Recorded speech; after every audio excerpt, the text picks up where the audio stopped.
muy eficaz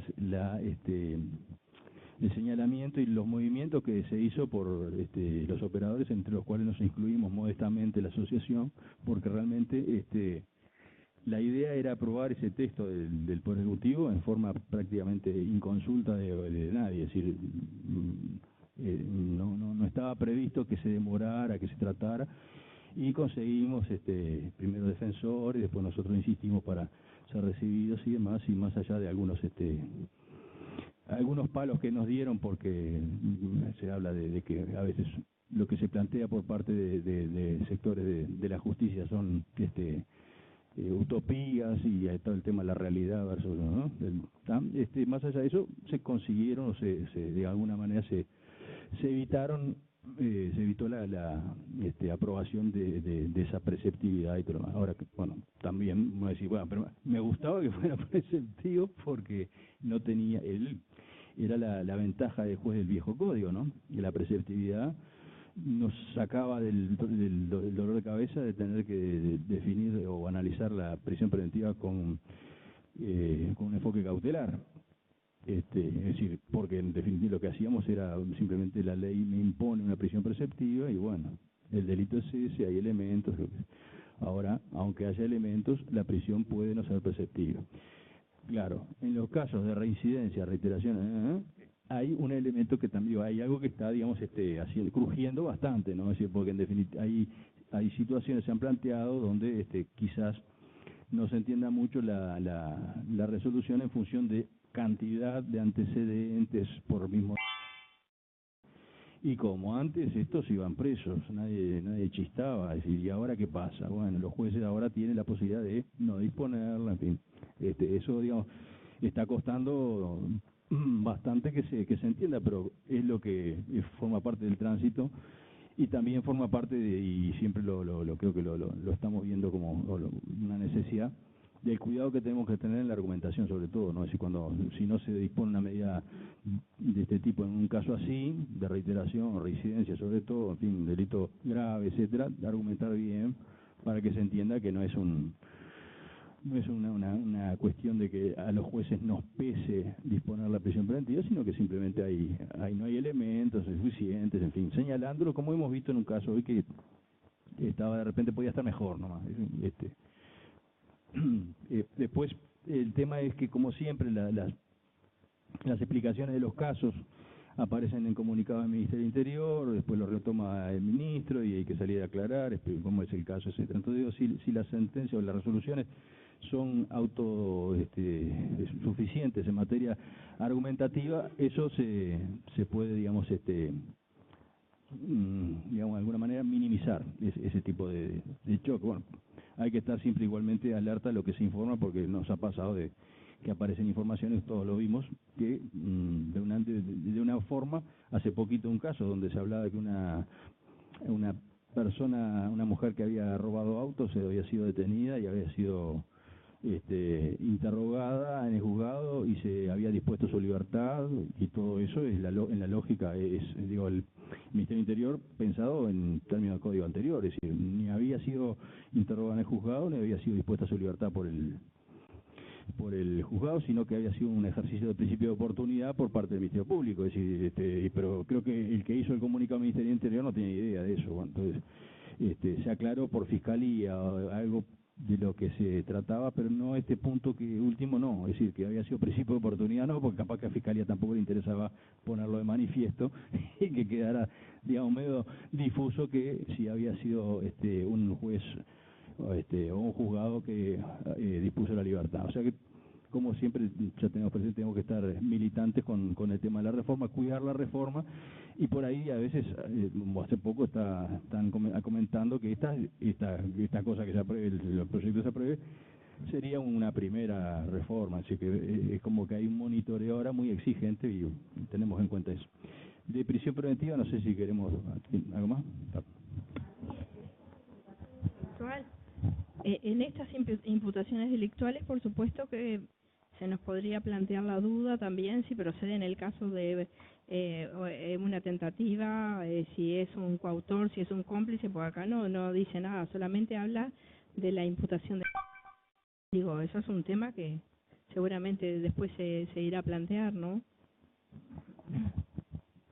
Y yo quería complementar también un cuestionamiento que nos vamos a hacer seguramente con la lectura del 224.2 en la redacción del Senado, ¿verdad? Cuando señala la calidad para la presunción, ¿no? La calidad de reiterante o reincidente y aparte el Ministerio Público imputare. La pregunta es, ¿tiene que tener esa calidad de reiterante o reincidente dejándola de esta última imputación, o sea, con anterioridad? Y la otra, esa reincidencia o esa calidad reiterante, ¿necesariamente tiene que conformarse con los tipos penales que se desarrollan seguidamente? Son cuestionamientos que seguramente nos vamos a hacer al momento de controlar esta presunción, ¿verdad? Sí, eso, claro, es lo mismo que se planteó con la 19.446, es decir, es por los mismos tipos delictuales que tiene que darse la reiteración o la reincidencia, y si este delito por el que están formalizando sirve para generar la reiteración o la reincidencia. Esta no, está distinta.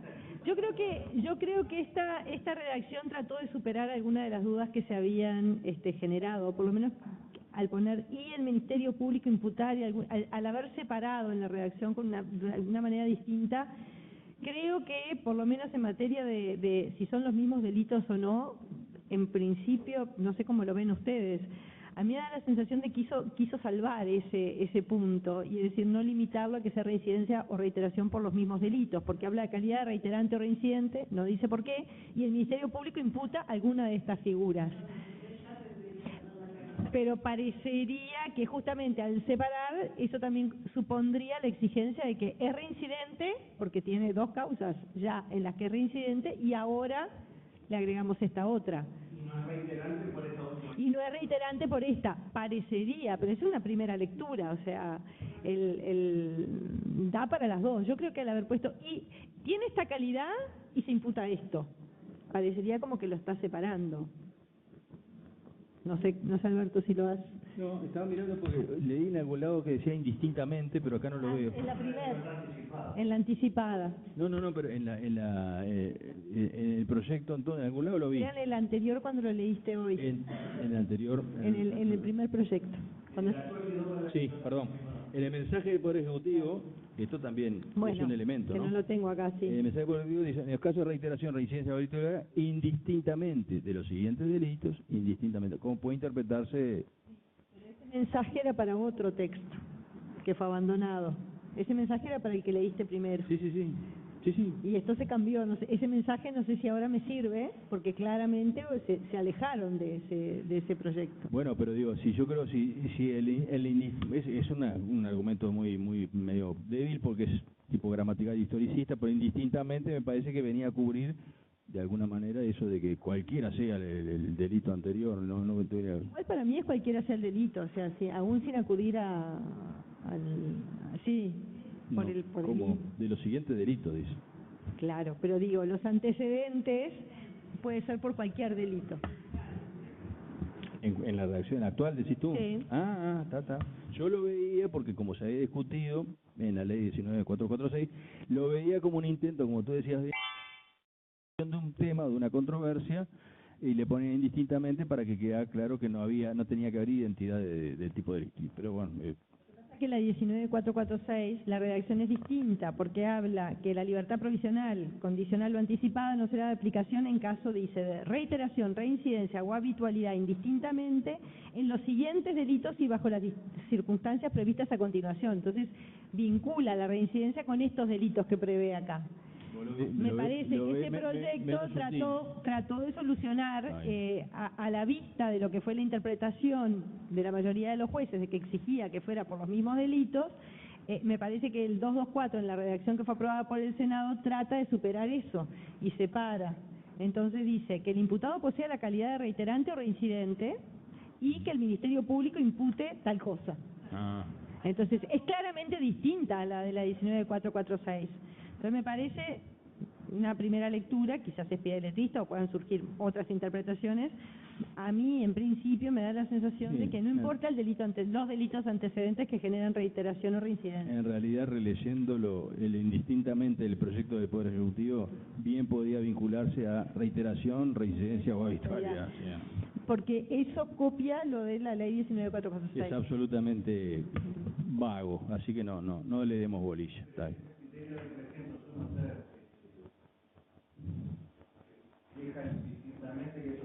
¿Así? Texto, Senado. Ajá. Sí. Esas son las de por algo, capaz que porque se le pasó. Bien, pero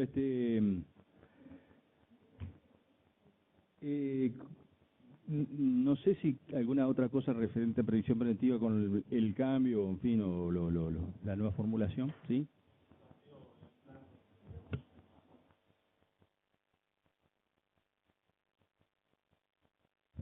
Sí.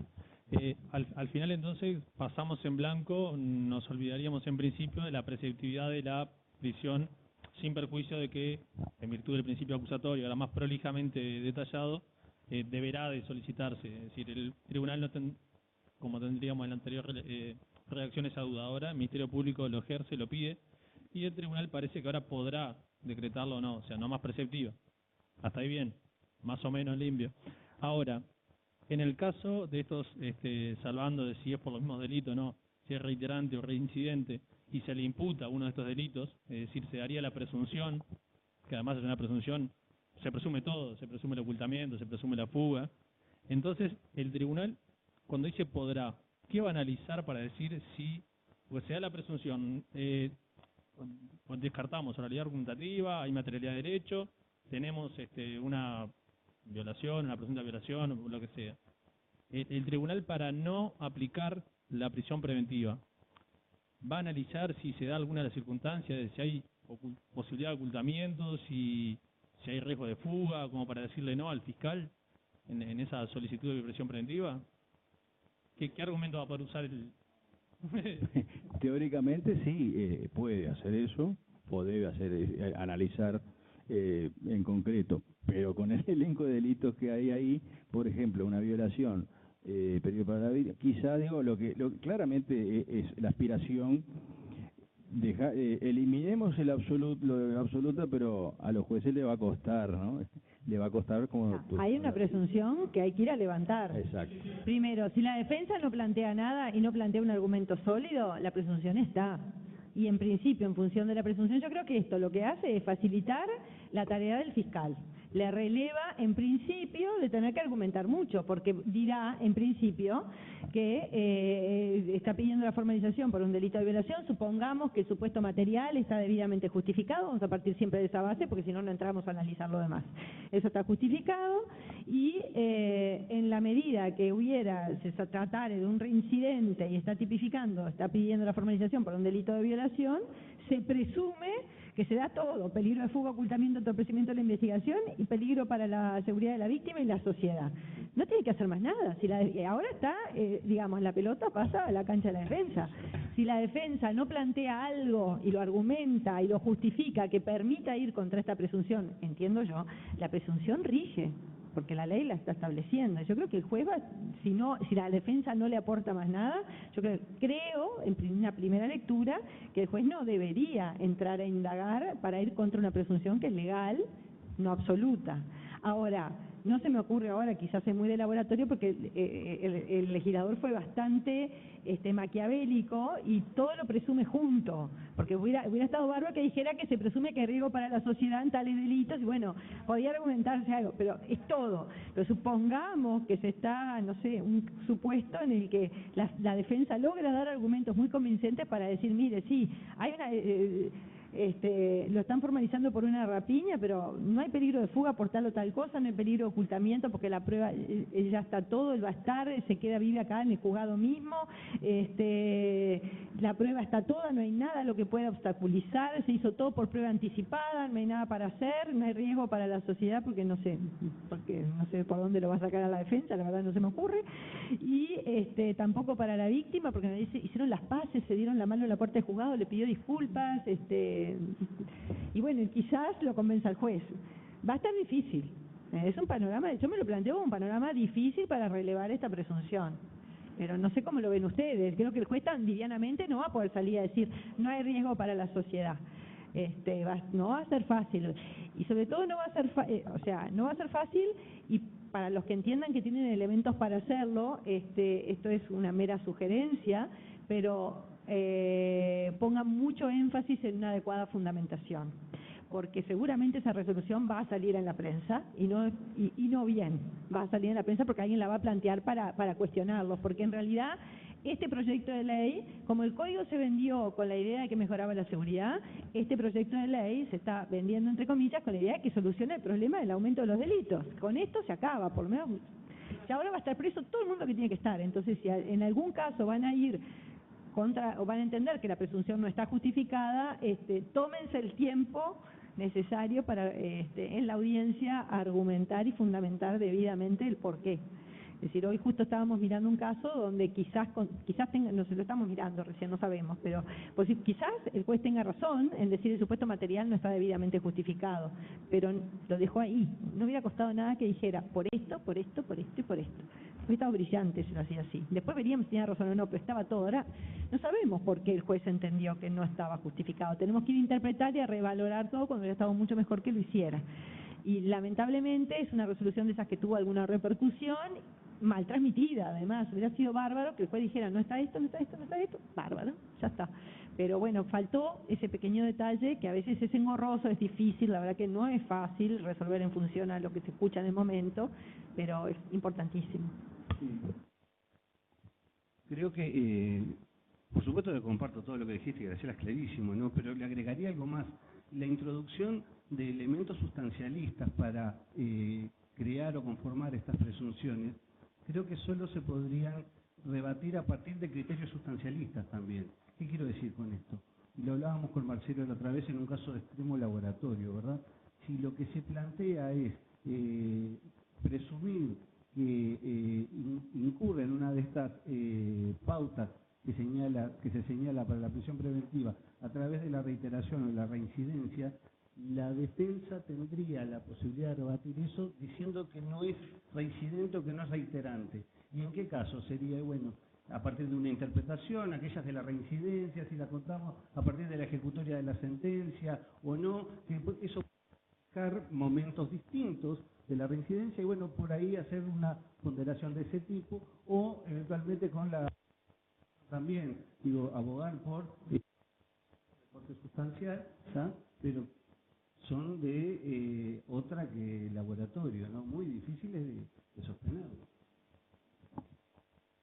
Pero Tanto, porque la otra vez tuvimos un caso donde se planteaba justamente el peligro para la sociedad y de la boca de la Fiscalía nunca salió claramente si el sujeto era reiterante o reincidente, porque se limitaba a decir y repetir hasta el cansancio, tiene antecedentes, tiene antecedentes, tiene antecedentes. Tener antecedentes no es ser ni reiterante ni reincidente, que son dos conceptos jurídicos. O sea que eventualmente puede pasar, pero en su caso va a haber que ser muy preciso a la hora, acuérdense siempre a la hora de fundamentar. Claro, y la defensa dirá, no es ni reiterante ni reincidente porque esos antecedentes que tienen están en tal periodo, no entran acá, no entran allá, y puede eventualmente darse el caso. Exacto, y va a tener que presentarla o decir que tiene tal y tal, y si la Fiscalía no dice nada, estaremos a lo que dice la defensa, porque si la Fiscalía que tiene la planilla no lo rebate, ¿para qué? Tampoco la va a agregar. O sea... Partiendo de la base, por lo que tú decís, o por lo que te interpreto, de que esos supuestos son los únicos, ¿no? Es decir, reiteración o reincidencia, con la nueva redacción o con la redacción de la normativa aprobada en el Senado. Creo que el partido, lo que va a jugarse más en principio es siempre la prueba del supuesto material. Hoy, por ejemplo, uno que teníamos en caso, tenemos todo, pero el supuesto material, si no está debidamente acreditado, y ahí ya está todo el tema de cuál es el estándar y yo qué sé. Lo demás, en realidad, todos esos riesgos me parece que no funciona. Es decir, toda ese corset que se pretende no funciona, y yo creo que eso no es una cuestión, como decía antes, que haya pasado desapercibida para quitarle la absoluta, porque en algunos casos de repente no hay suficientes elementos y bueno, será reincidente, pero entonces sale por el lado no del peligro, de la presunción de los peligros, digamos, sino por la falta de prueba del otro elemento o presupuesto material. Ahora, si la persona, el imputado, el hecho está debidamente acreditado, y la persona tiene muchos antecedentes y reincidente, piensen en los delitos, porque hay algo que también está faltando analizar, ¿no? Es decir, los delitos que están ahí son en general delitos potentes, como que decir, que tienen impacto, y le agregamos la reincidencia, es decir, y podemos decir, ¿cómo podemos justificar? Y ahí se abre todo el tema de la República del Aire, es un senador, toda la discusión filosófica, es decir, yo puedo negarme a decir, puedo fundar que no tengo la más pálida idea si va a ser un peligro a la sociedad, porque en definitiva lo presumirá, pero yo tengo todo para mi sentido común o la lógica de las experiencias, de que no se puede saber si alguien va a volver a cometer un delito y el tipo tiene 10 antecedentes. Con ese tipo de razonamiento hay que tener mucho cuidado, ¿no? Porque la gente no lo entiende, y acá lo que se está tratando, facilitar a la defensa y también al juez. Al juez le doy todas estas presunciones para que no se complique mucho con la prueba del riesgo cautelar, y si quiere complicarse, que lo funde. Y es difícil, por el tipo de delito sumado a la reincidencia, fundar en contra de todas, porque tenemos todo el paquete de presunciones posibles, de todos los riesgos posibles, o sea, que no hay ninguno. Insisto, delitos sexuales, la víctima, violación y todo, no hay riesgo para la víctima. Víctima de repente de una niña que es abusada por el padrastro, no hay, no sé, puede haber de repente, uno analizando puede haber casos, pero va a ser difícil, es un esfuerzo me parece mayor del que requería la normativa, requiere hoy la norma del 227, que aprovecho preguntarles, ¿seguirá vigente? Porque en la nueva redacción del 222, ¿no?, estamos hablando de un elenco de delitos, y en el 227.2 estamos hablando de la calidad de reiterante reincidente o de imputado por crímenes de genocidio, lesa humanidad o guerra. En el caso de la reiteración y de la reincidencia, el riesgo de la sociedad se entenderá, es decir, se presume, mejor dicho, está vigente todavía. ¿Y qué pasa con esa norma? ¿Va a seguir coexistiendo con la otra? Es decir, el 227 no se modifica, ¿no? Que por ahora sigue igual.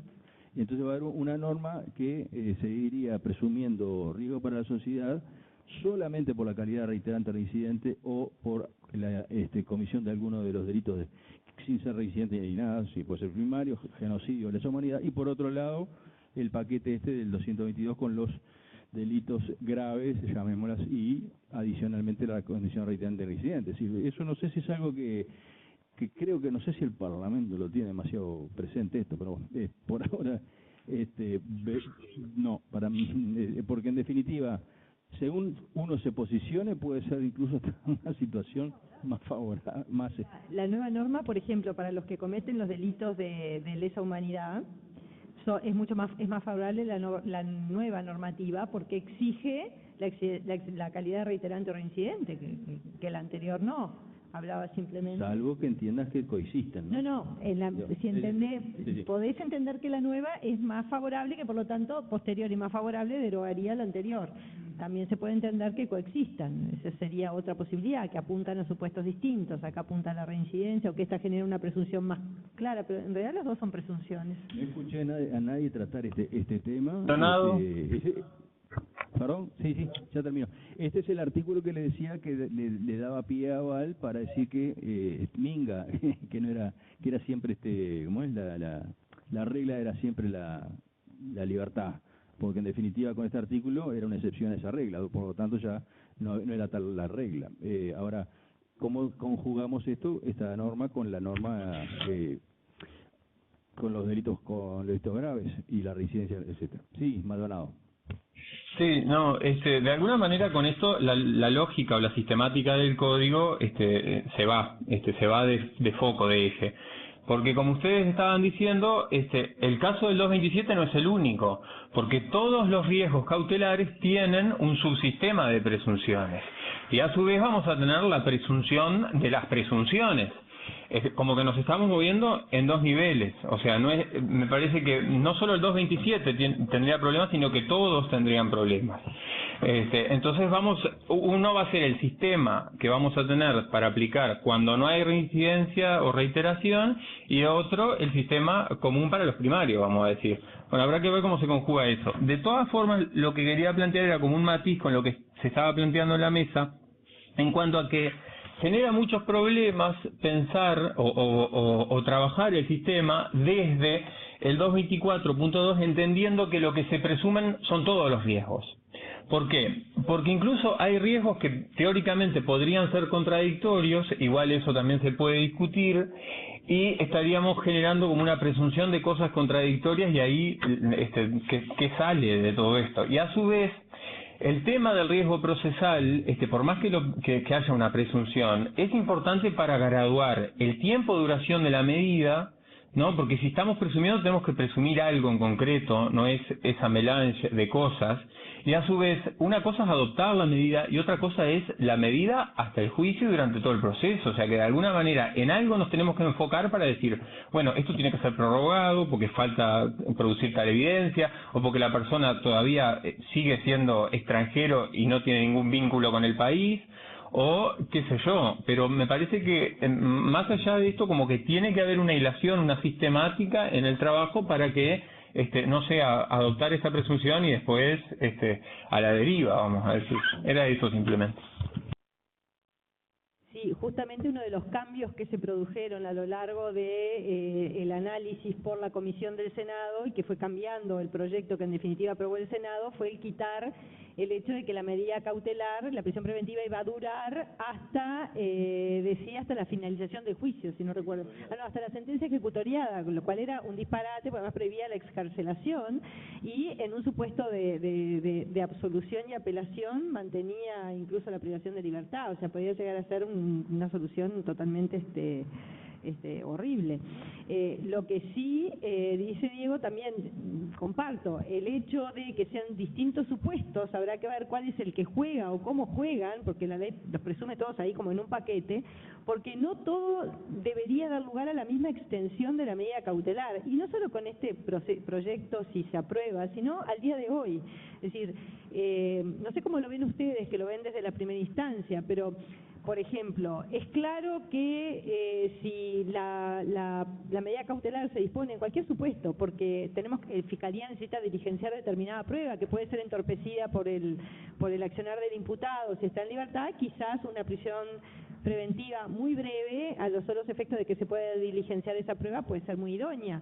Pero si yo tengo un peligro para la sociedad, el peligro para la sociedad se evapora luego de, por ejemplo, una prisión preventiva de 30 días, o en ese caso yo, juez, debería considerar un plazo distinto al adoptar la medida cautelar, es decir, manteniendo cierto control y su revisabilidad, y que sea revisable. Pero ¿tiene sentido decir que hay peligro para la sociedad y dispongo una medida cautelar de 60 días? ¿Va a cesar ese peligro para la sociedad? Digo, no sé si lo planteo como duda, porque así vemos como las se están disponiendo. En general no ve que las defensas hayan cuestionado eso, ni la Fiscalía haya cuestionado, ya la propia Fiscalía, o sea, ya le pone un límite al juez, porque la propia Fiscalía parte pidiendo plazos breves, ¿no? Pero digo, como cuestión teórica en realidad. Sí. Una cosita, por lo que decía Diego, pensando, pero no estoy segura.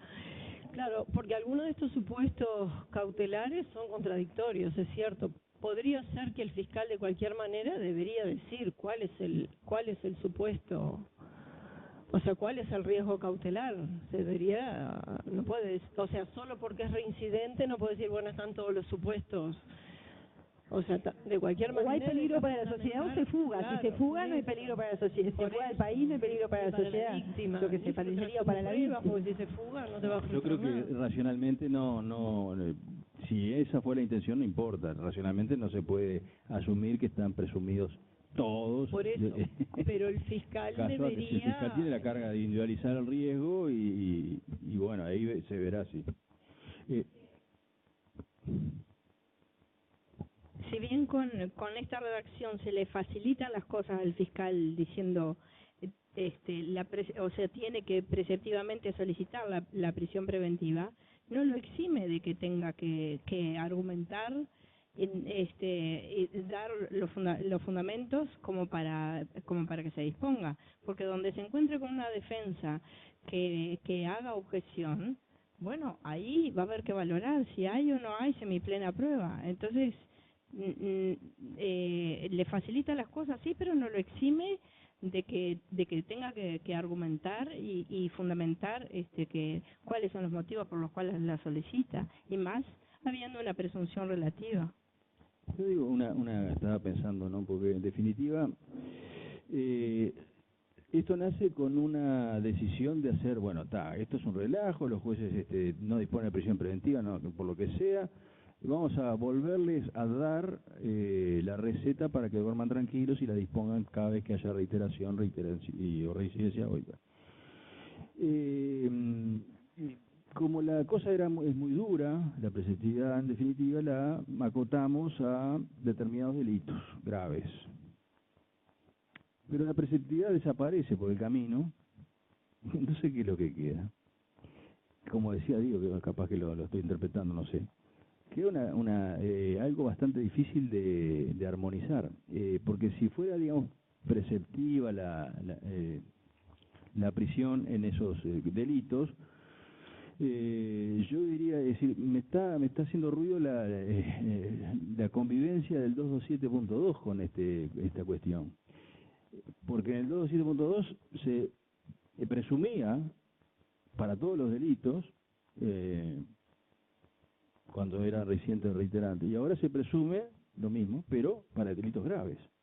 Es decir, una norma o la otra. Me parece que las dos como, salvo lo que quedaría subsistente serían los primarios por crímenes de genocidio o lesa humanidad.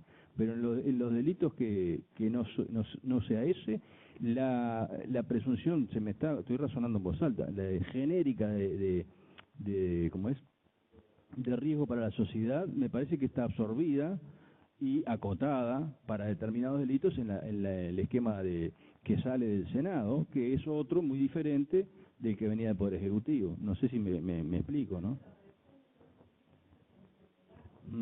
Sí, pero es una presunción, lo mismo. Le cambia, en vez de decir se entenderá, sin perjuicio cabal, decía que como se entenderá era preceptivo.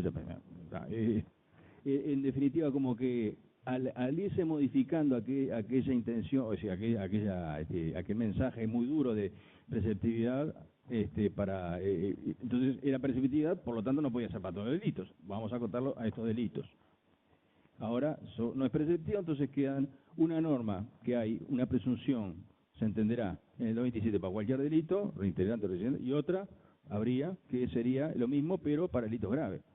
Entonces me parece que hay alguna de las dos, en esos casos, en delitos, se tendría, me parece, que sistematizar, y quizás se podría hablar de que esta ya no está, digo, no sé, una de las dos, ¿no? Porque me parece que como que desaparecería el 227, salvo para los genocidas o imputados de genocidio o lesa humanidad, que ahí no se requiere la calidad. Por eso, como ahí no se requiere... primarios, sí. Pueden ser reincidentes, primarios, genocidio, imputados de genocidio por primera vez, digamos. Es una reflexión, digo, que me parece que, insisto, no fue... es producto de esas tensiones que hicieron retroceder la preceptividad, y entonces quedan dos universos paralelos, no paralelas, sino paralelos al mismo tiempo, que creo que generan de alguna manera la necesidad de interpretar y ver si no hay algún fenómeno de derogación.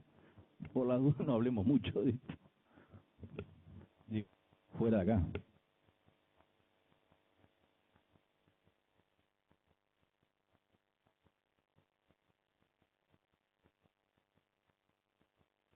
Un comentario así, pero de lo que lo que hemos visto, es decir, creo que en síntesis, las intervenciones del juez para el tema de la prisión preventiva y el análisis y la argumentación y todo lo demás, creo que nos está haciendo falta algunos talleres más para generar consensos. Incluso también habíamos hablado de tener ese tipo de talleres con fiscales y defensores, pero el tema de cómo la argumentación, cómo se entiende la argumentación, en qué momento el juez puede hacer, digamos, irrupción en el discurso de alguna de las partes, sobre todo la fiscalía. Tú decías, José, la planilla y con dónde está la reincidencia, pero cuidado también si la reincidencia no es cuestionada, el juez lo tiene que averiguar. Por error, nosotros hoy advertimos que en un expediente nuestro, la de mandato oral, se pidieron las planillas, que no un expediente no, porque no, nosotros, es una medida de oficio, no. Darle el mandato verbal encima, espantoso. Hay cosas que de repente las damos por sobreentendidas y en realidad nos tenemos que ayornar o modificar. También yo la cuestión de la congruencia, ahora estoy un poquito más flexible con el tema de los supuestos, cuando las medidas que piden. Yo creo que hay una norma que lamentablemente impide claramente, no me acuerdo cuál es, que al juez decir no, esta medida no, es una porquería, me sugiero esta otra o impongo esta otra. Porque, por ejemplo, está pasando que las presentaciones en la comisaría a firmar están atiborrando las comisarías en el interior, y en un departamento de la policía le pidió al juzgado si no podía a las personas que iban a firmar no las podía encerrar en el calabozo el tiempo que tuvieran que, porque era un descontrol aquello, ¿no? Y la comisaría se convertía en una romería de personas que podían entrar a ver movimientos, robar armas, qué sé yo. Es un fenómeno real. Yo estuve ayer hablando con la que está a cargo no sé la sigla ahora, de Fiscalía, del tema de la suspensión incondicional, a ver qué es lo que tiene, qué puede articular, por qué los fiscales siempre piden lo mismo, la presentación a firmar, por qué no piden otras cosas. Hay convenios para medidas de tipo socioeducativos o trabajo comunitario. Y sí, me decía que está llena esa unidad de la Fiscalía está llena de convenios. En realidad es la OSLA la que los instrumenta, y la OSLA, por lo que ya sabemos, está totalmente superada. Y entonces, a su vez, como hay dificultades para seguimiento, pero también dificultades para el seguimiento o cumplimiento en el caso de la medida de prisión domiciliaria, que parece que la prisión domiciliaria la controlan los policías por teléfono y llaman al celular. O sea que no podemos eso mirar para otro lado, digo, cuando en definitiva, entonces yo creo que hay que generar un diálogo con los fiscales, una instancia para que tendamos a que se racionalicen las medidas, se utilicen medidas que tengan sentido, se pidan y bueno, algo hemos hablado con algunos fiscales, hablado por parte de algunos jueces, pero les quería decir, si no les interesa, de repente que venga esta persona, que es la fiscal Gabriela Fernández, y nos explique todo lo que hay, o mejor dicho, lo poco que hay. Ella se planteaba que hay jueces que, como demora cuando viene por el tema de vencer para acreditar el cumplimiento de la medida, viene el informe, se da vista, y si en 3 días no se acredita, algo así, se declara extinguida la acción, y dice que no le dan los tiempos a la gente que tiene que hacer esos informes. Tenía 2 funcionarios o 3, ahora tiene más para hacer todo eso. Entonces, como que hay que aceitar o hacer, digamos, intercambiar información para que la actuación, me parece, de las dos de los organismos, la Fiscalía y los jueces, sea una actuación racional, ¿no? Es decir, para que no terminemos estropeando las medidas, lo poquito que hay de que se puede aprovechar las medidas, sustitutiva, libertad vigilada y todo eso. Es decir, ser consciente de las limitaciones que hay, ver cómo se puede adecuar, de repente dar más plazo, en fin, yo qué sé, cosas que si les parece bien, yo les decía que iba a plantearles a ustedes de que ella viniera, ella iba a pedir autorización con Marquisa o con Patricia para, yo no creo que tenga problema, y vendría incluso con una especie de sugerencias, manual, etcétera, para a esos efectos, ¿no? Porque hay mucha mucho que se está, digamos, llevando a lo que ya era antes, ¿no? O la libertad, que era un viva la pepa, que no ante la alternativa, ante la prisión, la libertad, la libertad que la gente ve que no, en realidad no se acompaña con algo que pueda ser bueno, positivo para la sociedad, etcétera, para la persona misma, etcétera. Entonces, digo, si nosotros empezamos a comprometernos con esa situación, es decir, yo lo estoy diciendo, las medidas alternativas en Uruguay empezaron con los jueces, no había texto legal, eran los jueces los que empezaron. Entonces, en Estados Unidos me entero que también todo el sistema de antelación de juicio, los juicios de drogas, los juzgados de drogas, entonces, arrancan con iniciativa de jueces. Entonces, efectivamente, los jueces también tenemos algo que hacer, sin perjuicio que las normas no limiten, podemos dialogar en las audiencias. De repente lo que complica a veces es que viene todo ya armado, el acuerdo acá está, tomá, la medida es esta, y bueno, ¿por qué no nos adelantamos a eso y tenemos esos encuentros, esas instancias donde en definitiva lo ideal que hablaba esta fiscal y que ya sabemos es que haya una persona en la audiencia, en la sala de audiencia, y que tenga la capacidad de decirte en el momento, bueno, no lo puedo colocar en ningún lado porque va a ser un desastre. Me habla de que hay mucha resistencia de los organismos públicos a los trabajos comunitarios. Eso tenemos que señalarlo públicamente, porque en definitiva, digo, es algo que yo la verdad no lo sabía, y si existe hay que denunciarlo, porque siempre nos ligamos los palos, bueno, ahora no tanto, pero en definitiva son cosas que si para que no se le complique la vida a la Intendencia no lo reciben, la parte de asistencial, de todo el portal amarillo está, bueno, sabemos que el portal amarillo no es obligatorio, está ¿cómo es el coso Ciudadela, el dispositivo que dice que es bastante bueno, funciona, en fin, creo que hay que empujar para ese lado para tratar de tener un poco más de ser proactivos con algo que no sea siempre firmar y tal, y mirar como que estamos haciendo algo bueno que en realidad no sirve para nada. Esto es una cuestión absolutamente personal, pero si les parece la podemos invitar a esta fiscal, que además justo casualmente es la tía de Gonzalo, el compañero de una de mis hijas. Yo no sabía que tenía estamos en familia acá.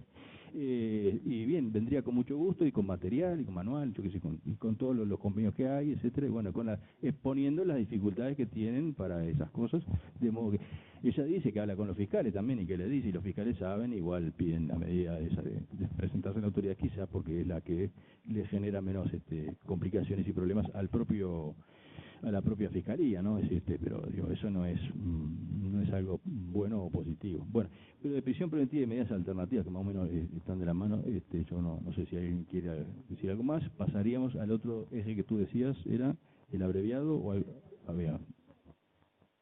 ¿De la qué? Ah, sí, por lo que decía Gabriela de la duración de las prisiones preventivas, de las medidas cautelares de prisión preventiva que se han generalizado, lo que está pasando es que las segundas instancias quedan medio como virtuales, ¿no? Les habrá pasado a alguno de acá, capaz, o que esté mirando el interior, creo que ya le pasó con nosotros, que hay medidas que las apelaciones llegan cuando ya están vencidas, es decir, y no es porque el pase a estudio ni nada, no es por el trámite en la segunda instancia, sino porque ya cuando se eleva, ya está vencido. ¿Y por qué? Porque la sustanciación, ¿cómo lo hacen ustedes?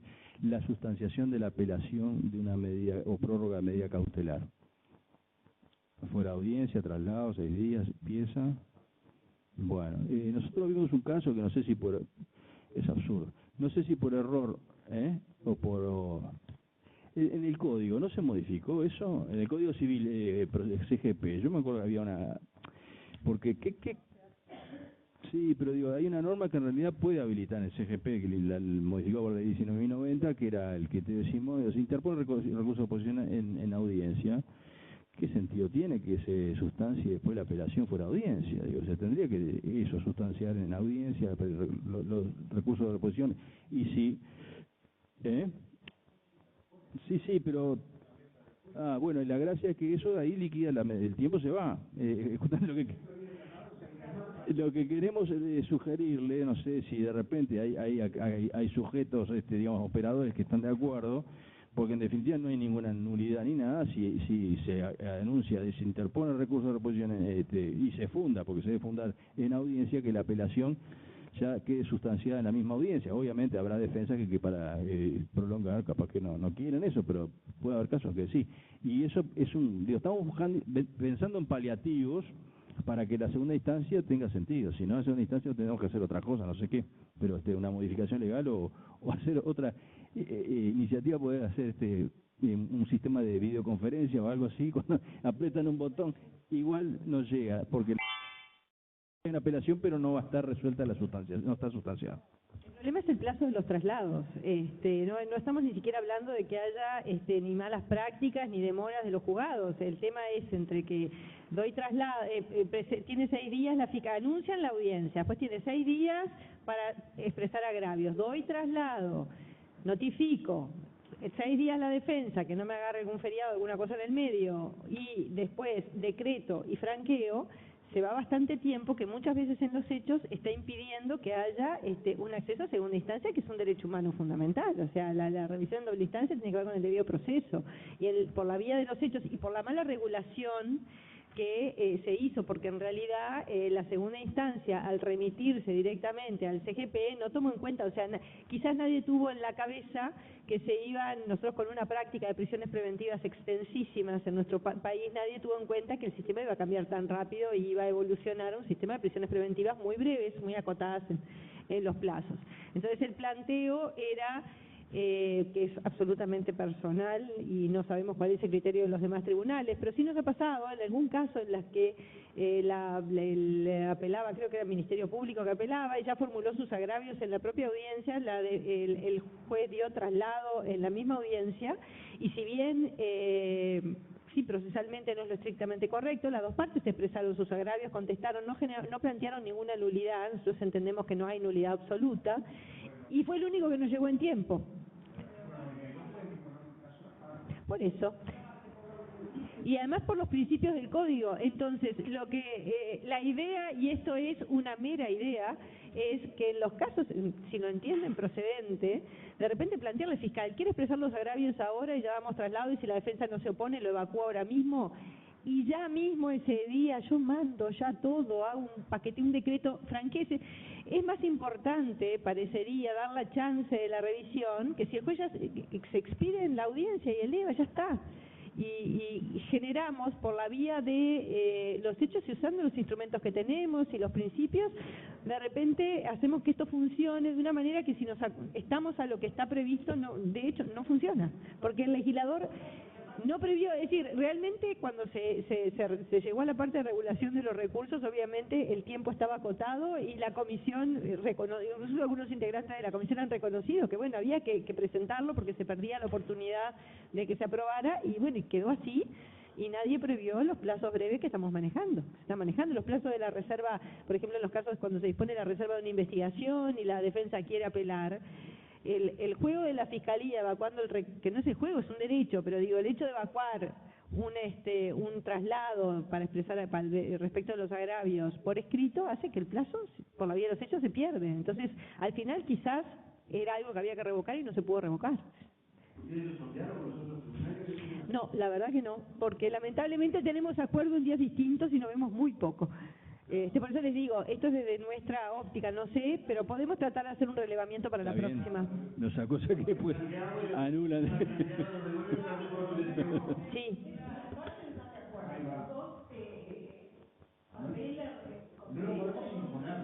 No, claramente no lo pueden imponer porque...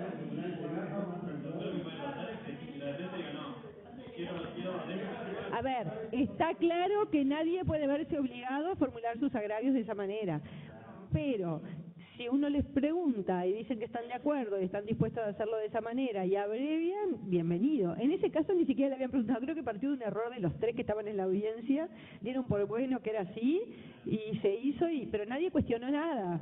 Todo estaba notificado y por lo tanto, perfecto. Nosotros no lo cuestionamos, al contrario, Claro.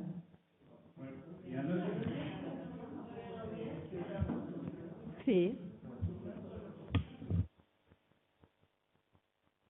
Me alegro que haya receptividad, capaz que entonces podemos... Vamos arriba, sí, buenísimo. Sí, vamos a hacer eso también.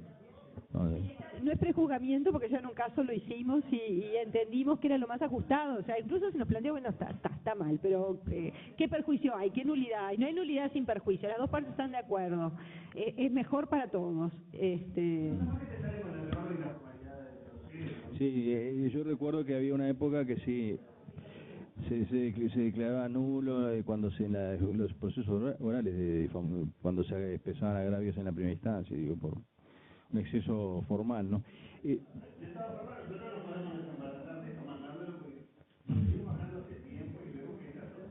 Bueno.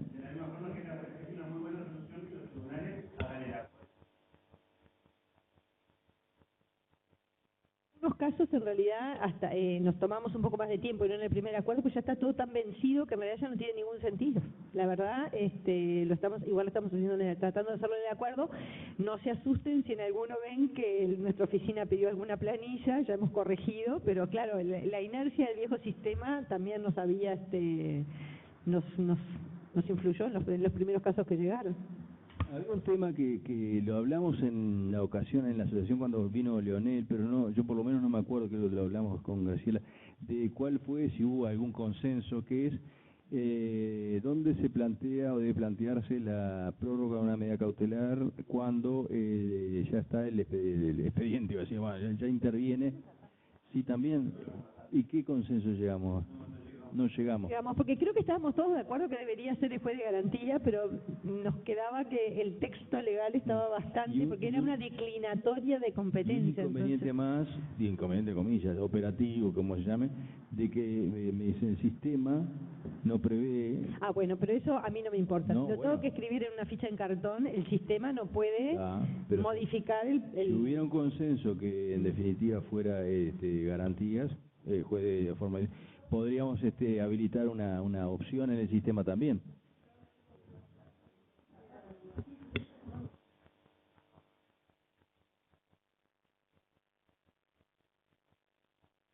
La opinión de Leonel está en filmada y subida, pero no tuve oportunidad de ver, no me acuerdo qué dijo.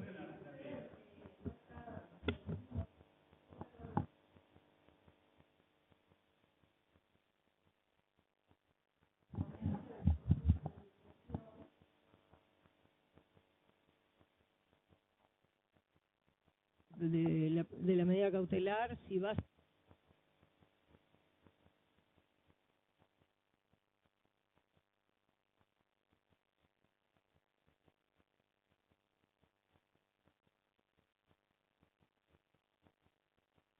Se escucho.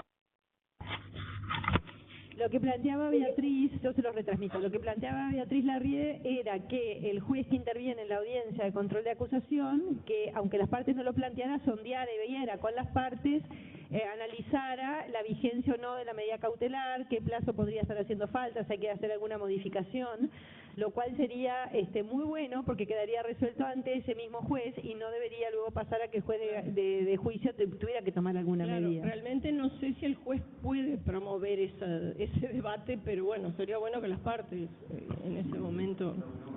No sé si el juez plantea, hay alguna duda con relación a la vigencia de la medida cautelar y la parte plantea, es una cosa. Si el juez dice voy a modificar de oficio, ahí ya es otra historia. Todo depende de cómo se plantee. Pero quizás puede ser sería una buena oportunidad. Todavía en el juez de garantías y bueno, y ahí ya se puede calcular más o menos el juicio. De todas formas, igual nos enfrentamos con el problema de la apelación y que pasa en la segunda instancia. Y la medida cautelar vence. ¿Quién lo resuelve? Ahora tiene la pelota el tribunal. A ver, no entendí la Cuando llega pregunta. tiempo, Dictó sentencia, ¿tá? Pero la defensa apeló. ¿Tá? No tenemos sentencia ejecutoriada. La medida cautelar va a vencer Sí. en el momento en que se estableció. Y la pelota se la tiene el tribunal. ¿A quién lo remite el tribunal? ¿Lo resuelve el tribunal? Nosotros hemos planteado.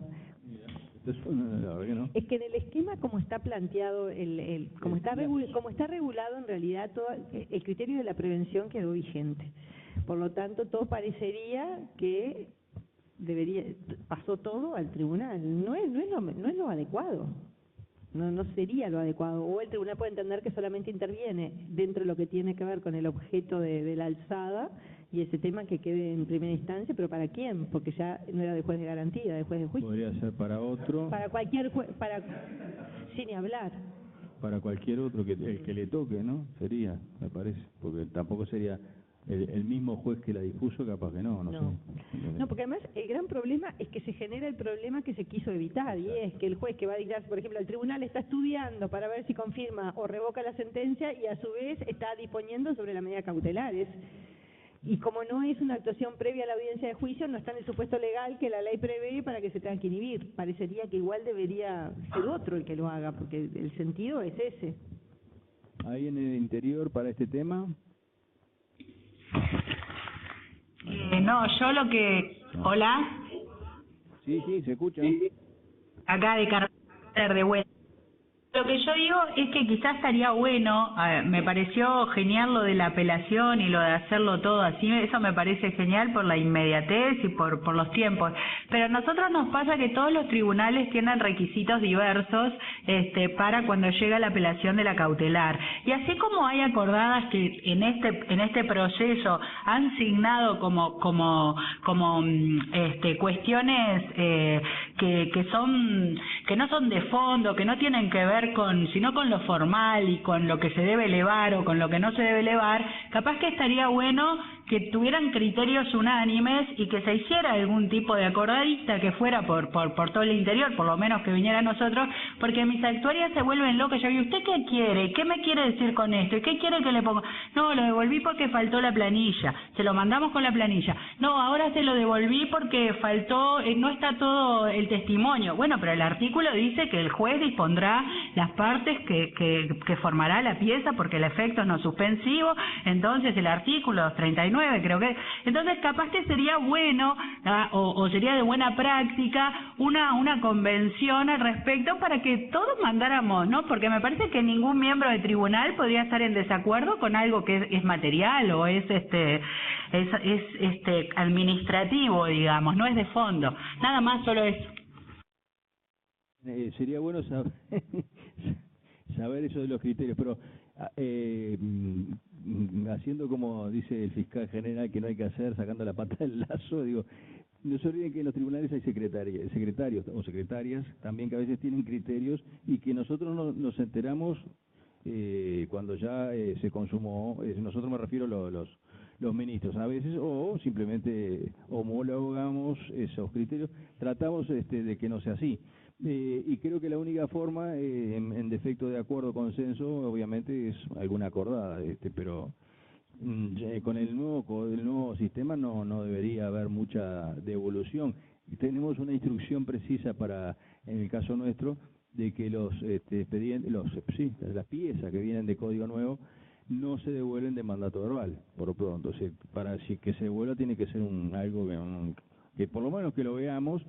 Pero sí, claro, nosotros tendríamos que tener un acuerdo y está bien. Acuerdo de tribunales, sí, acuerdos generales, como se llame, o en su defecto, si no hay acuerdo, bueno, un verticalazo, una acordada que no se ponen de acuerdo, no pueden hacer esto. Es complicado, ¿no? Forma parte, creo que también del duelo de prácticas, ¿no? Es decir, toda la vida sabemos que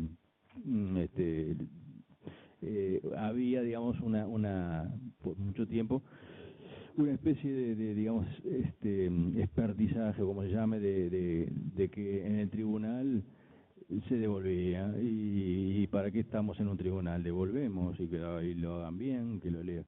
Eso, lamentablemente, es una cosa que viene, no estoy hablando de nadie ni de nada de ahora, ¿no? Siempre fue así.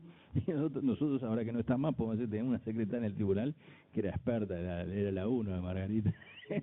Tenía una gran raqueta para devolver. Y es horrible, bueno, ahora no con el código nuevo, pero horrible con lo que pasaba a veces con el código viejo, que se devuelve, es decir, cuando estamos haciendo la sentencia, recibió los autos, se citó no se citó para sentencia, ¿qué pasó? Se volvió. Y mira, ¿se volvió cuándo? ¿Y la sentencia cuándo es? La sentencia es del 2016, porque se volvió porque faltaba una notificación. Bueno, hemos hecho alguna cosita con eso, no sé si lo querés comentar tú, creo que ya en el interior, pasaba mucho con el interior, con el tema de la constitución, el domicilio dentro del radio del tribunal, se genera un campo para la elevación para que no se deje, porque si no iba, volvía, y después pasaba un tiempazo. Eso es una cosa que cuesta porque es algo instalado, es decir, hay gente que trabaja en función de control, digamos, incluso hay